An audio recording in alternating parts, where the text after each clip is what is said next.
So I'm here with Adam Binkley, who's the Executive Director of Boys and Girls Club here in Summerside, and Jason Gallant, who's running a very interesting entrepreneurship program that's got some real running legs under it already, and it's a big event coming up this summer. But let me start out with you then, Adam.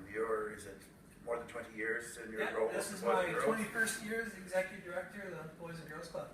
And you have to be an entrepreneur to build this organization the way you have. You had a kind of a small budget starting out. Yeah, we had an $18,000 operating budget to start, and we were $100,000 in the hole, so we started a few nights behind. Yeah. And today, how big what operation would you have? Maybe about 1.8 to 2 million operational budget. This year's been a great year for us with new programs and strengthening families and some new partnerships on the horizon too.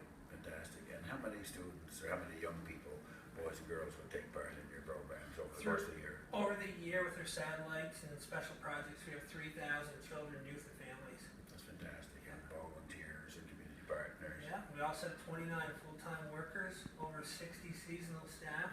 Our workers get full benefits and pension, and we really work hard, even free gym memberships, just to keep them and retain them within our organization, because consistency is key with any Boys and Girls Club. So that's one of our huge factors for success.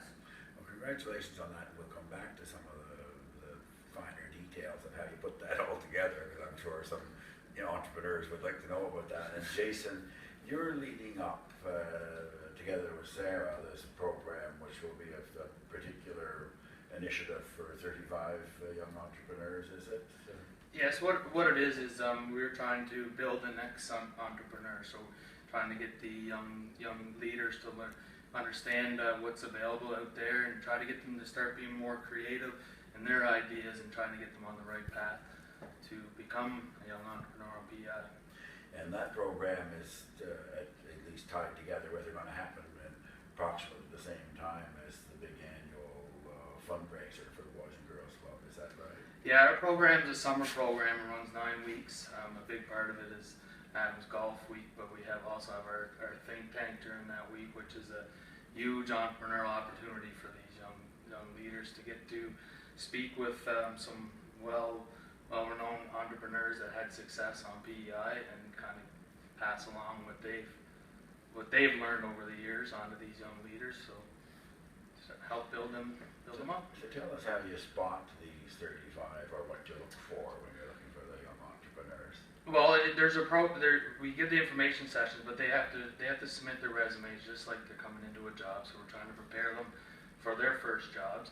The things that we look for, to be honest with you, when they start off, we just want to make sure that they're willing to let themselves. What's the word I'm looking for? Sorry, we want to make sure that they're willing to really apply themselves, because those are the ones that we find that once you can deal with the shyness and things like that. Once you open them ones up, that they just really blossom. So they have to have a commitment. We want the ones that are committed to the program. So and just let them expand their creativity. And Adam, we're sitting here in a new youth engagement center, which is just across the street from your main Boys and Girls Club.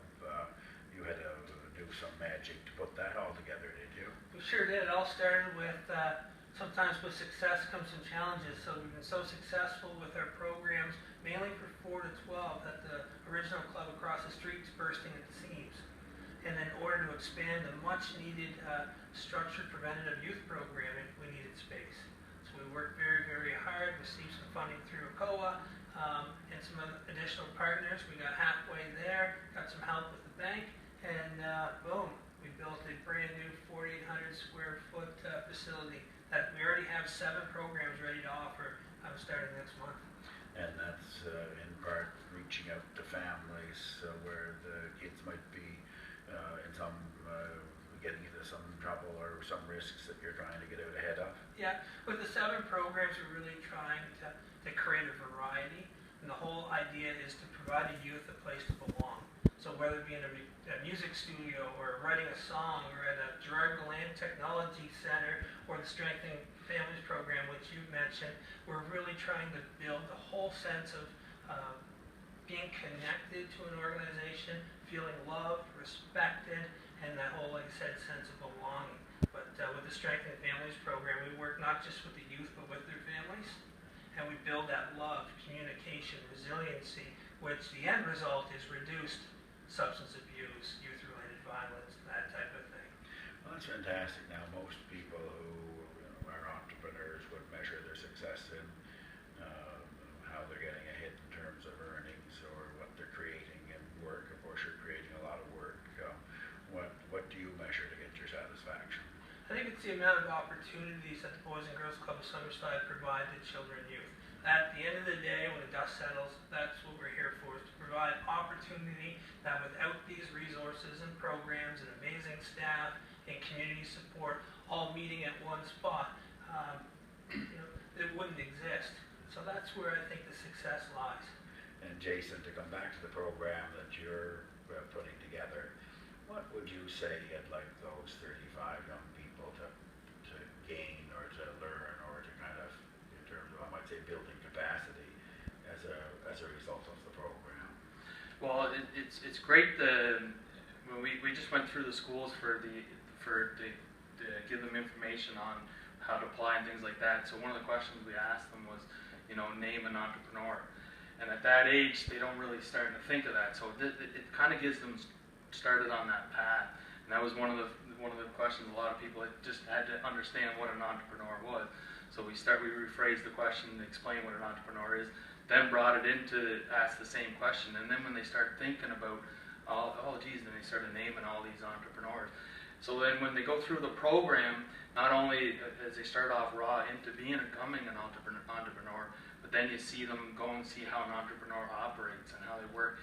And then they start to think, well, these are things that I could do. And at the end of the program, when we do our big trade show and expo, and they take control of the businesses that that they went and seen all summer, then they really get to feel a sense of belonging to and becoming an entrepreneur and what it's like. So, and they take control of the business. And last year they did a phenomenal job in presenting the businesses to the public at the expo, and they really got engaged. And then we feel this year, the next step is now to actually start developing some of these ideas that they've come up with and allowing them to try to go through the process and build their business. And we're going to be there to help support them in any way we can and let them grow from there. I think that's terrific. And, having taken part in that expo, I think one of the things that was so apparent as soon as you walk in the room is they were enjoying themselves. They're having fun at it. I think that's a big part of it, isn't it? And the Young Leaders Program with Jason and Sarah and all the staff, it provides that platform and the opportunity for the youth to showcase what they can offer. And when they're given that stage, it's absolutely remarkable what they can come up with. And I think we're in pretty good hands in the next, 2026 is the year you're talking about. Yeah. I think with what the youth are illustrating and showcasing, we're going to be in really good shape for PEI in regards to entrepreneurs. Well, it's thanks to the work that you guys and of course all the team that's involved in the club and the community support that this is possible. So congratulations on what you're doing as social entrepreneurs and what that's going to provide for the future. Well, we can't thank you and the province enough because the amount of time that you put in with us last year, and it was such a critical moment as Young Leaders being a pilot project. With your support, really allowed us to get to that next stage, engage other community support, and get us to where we are today. So thank you very much. Well, I'm happy to be, and of course I'll be here in July for parts of your event as well. So this is great, gentlemen. Keep up the good work. Excellent. Thank you. Appreciate it. Thank you.